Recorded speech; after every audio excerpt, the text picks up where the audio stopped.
बने रहना भाई सेना के घर दिए रहना, रावण धोखे से चढ़ा आया तो लड़ना रोक रोक किए रहना। मंगल भवन मंगल हारी, भ्रमण सुदशरथ अजित बिहारी, दीन दयाल दर्शन भारी, हरनाथ संकट भारी।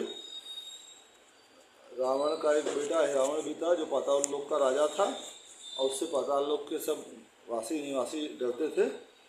और जो है वो जो है छल से रामचंद्र जी और लक्ष्मण जी को सोते समय रात में विभीषण का वेश बना करके पाताल लोक लेके चला गया था। और जो है जब विभीषण जी को मीटिंग हुई और विभीषण सबको बताया गया तो हनुमान जी ने बोला कि विभीषण जी लास्ट में आए थे। तब विभीषण जी चौंके कि मैं तो गया ही नहीं था, तो आया कहाँ था। तब ये समझ में आया, तब जो है विभीषण जी ने ध्यान दिया तो उनको याद आया कि जो है रावण का एक बेटा रावण है जो कि मायावी है, वो पाताल लोक का राजा है। तब जो है हनुमान जी बोले कि मैं जो है श्री रामचंद्र जी ने उनको उनकी शक्ति याद दिलाई वापस। तब जो है हनुमान जी तैयार हुए और हनुमान जी बोले तुम यहीं बने रहना भाई, सेना को धैर्य दिए रहना, रावण धोखे से चढ़ा है तो लड़ना रोक के रहना।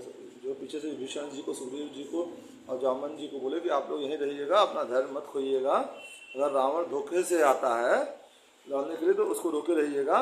इतना कहकर गरज कर धाये पवन कुमार, अहि रावण के नगर में पहुँचे गुण आगर। और इतना कहकर गरज करके कि हनुमान जी पाताल लोक के लिए चले और रावण के नगर में आकर के गरजे। रावण के जाने की फिर कर जो रक्षा करता था वह एक वीर था मकरध्वज जो नहीं किसी से डरता था। रावण की राजधानी की जो घूम घूम के रक्षा करता था वो एक वीर मकरध्वज था जो किसी से डरता नहीं था। मकरध्वज हनुमान से आप बोला और ये बतला वानर, मैं हूँ पुर का रक्षक फिर भी तू चला कहाँ छिपकर का है। मकरध्वज हनुमान जी को देखा तो आगे बोलता है कि ए वानर बता, मैं पुर का रक्षक हूँ और तू छिप करके काय की तरह कहाँ जा रहा है। बेटा हूँ हनुमान का मैं, मकरध्वज है शुभ नाम मेरा, अरे रावण का मैं सेवक हूँ, पुर की रक्षा है काम मेरा। मैं हनुमान का बेटा हूँ, मकरध्वज मेरा शुभ नाम है, मैं रावण का सेवक हूँ और जो है इस पुरी की रक्षा करना मेरा कर्तव्य है, काम है। हनुमान क्रोध विस्मय से बोला, ओ झूठे वक्ता है, तू हनुमान को अपने को बेटा किस मुँह से कहता है। तब हनुमान जी क्रोध और विस्मय से उससे बोले, ए झूठे तू क्या बकता है, तू अपने आप को हनुमान का बेटा किस मुँह से कहता है। मैं तो हूँ वह हनुमान, अब तक हूँ शुद्ध ब्रह्मचारी, तो पुत्र हुआ कैसे मेरा जब ग्रहण नहीं की मैंने नारी। मैं अभी तक जो शुद्ध रूप से ब्रह्मचारी हूँ, तू मेरा पुत्र कैसे हो सकता है जब मैंने किसी नारी से ब्याह नहीं किया, किसी नारी से संसर्ग नहीं किया, तो मेरा तू पुत्र कैसे हो सकता है। वह अवस्था पाए मैं जब से तरुण बलिष्ठ, रहा साथ सुग्रीव के बनकर उसका इष्ट। और ये अवस्था पा करके जब तक मैं तरुण जवान हुआ बलिष्ठ हुआ हूँ, तब से सुग्रीव के साथ रह करके और उनका सहायक हूँ। फिर सहित सुग्रीव के हुआ राम का भक्त, हुआ नहीं मैं तो कभी नारी में भक्त। और फिर जो है सुग्रीव के सहित मैं राम जी का भक्त हुआ और कभी मैं किसी भी नारी में अनुरक्त नहीं हुआ। यह सुनकर मकरध्वज बोला, ओहो हनुमान आप ही हैं, मेरे पितु मेरे पूजनीय, तब तो गुणवान आप ही हैं। तब ये बात सुन करके मकरध्वज बोला, अच्छा हनुमान आप ही हैं, मतलब आप मेरे पिता और पूजनीय और गुणवान आप ही हैं। लंका आपने जलाकर जब सागर में पूछ बुझाई थी, उस समय पसीने की धारा जल के भीतर बह आई थी। आपने जब लंका जला करके और अपनी पूछ सागर में बुझाई थी, उस समय आपकी पसीने की धारा जल के भीतर आई थी। वो जल एक प्यासी मछली ने पी लिया प्यास से घबराकर, जिससे उसको रह गया गर्भ और हुआ जन्म मेरा प्रभुवर।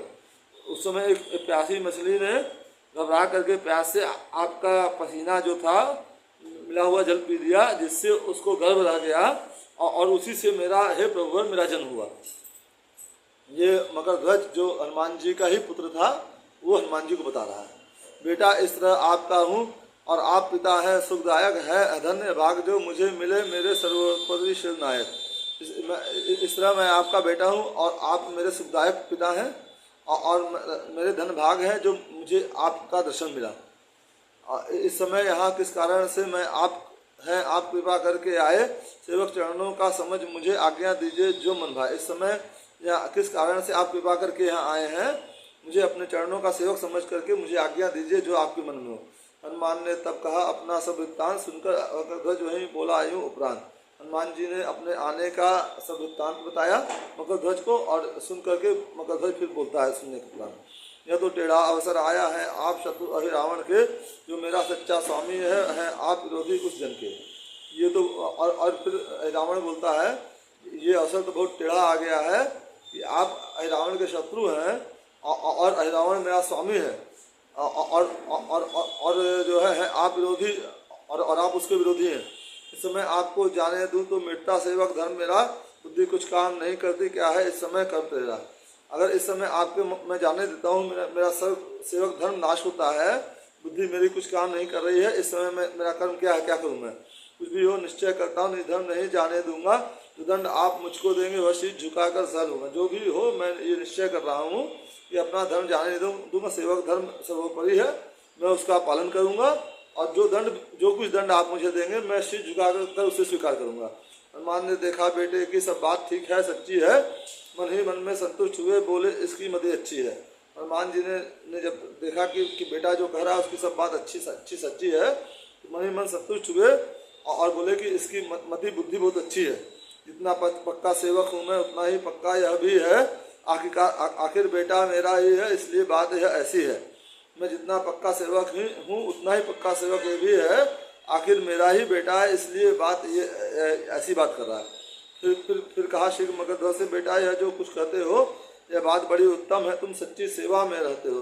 फिर हनुमान जी ने मगधध्वज से कहा बेटा जो तुम कहते हो ये बात बहुत उत्तम और सच्ची है, सच्ची सेवा तुम कर रहे हो। कहते तुम्हारा है निश्चय इस कुल की रक्षा करने का, कर्तव्य पालने में कोई कारण भी है नहीं डरने का।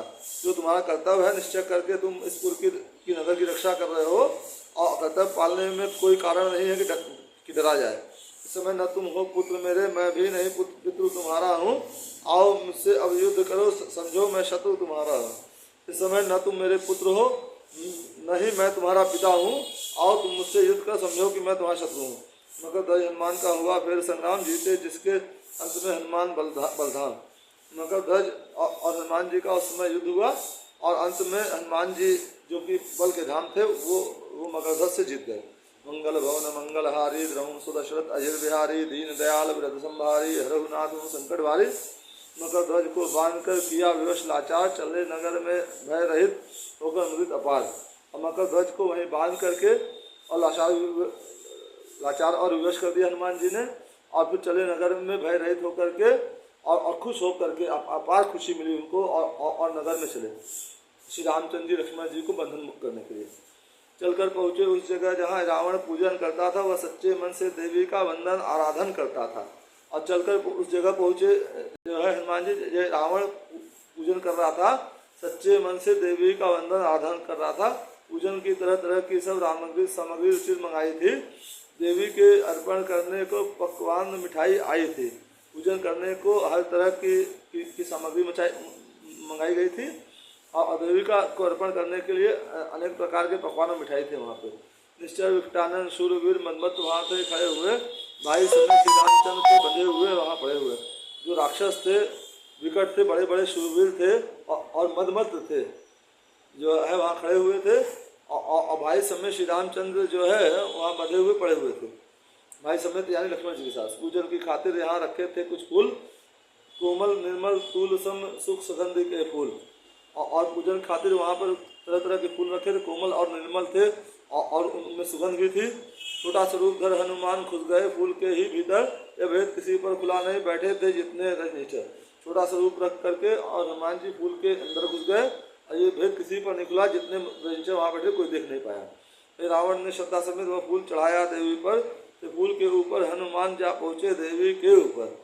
रावण ने श्रद्धा समेत वो फूल देवी पर चढ़ाया, और फिर फूल के भीतर हनुमान जी थे, वो देवी के ऊपर जाके बैठ गए। देवी के सिर पर बैठ जब हनुमान ने पूरा जोर दिया, पृथ्वी में देवी चली गई, उस जगह को खाली छोड़ दिया। देवी के सिर पर बैठ कर हनुमान जी ने थोड़ा सा जोर लगाया तो पृथ्वी देवी